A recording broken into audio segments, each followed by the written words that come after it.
Guys, এই দেখো আমরা আজকে এসেছিলাম কোন্নগর শকুন্তলা কালীবাড়ি পুজো দিতে। তো আমাদের পুজো কমপ্লিট।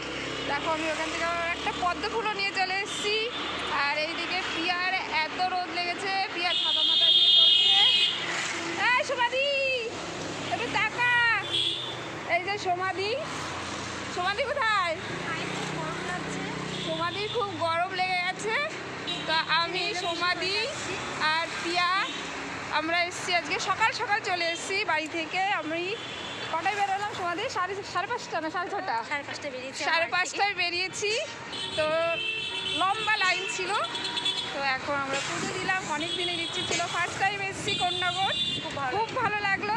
তো আরও ছোটো ছোটো অনেক ভিডিও করে রেখেছি, সেগুলো এডিট করবো, তারপর তোমাদেরকে শেয়ার করবো। খুব ভালো লাগবে, তোমরা যদি পারো আসো। প্রত্যেক বছর পুজোটা হয়। তো এখন আমরা বাড়ি যাই, তারপরে আবার ডিউটি। 135 বছর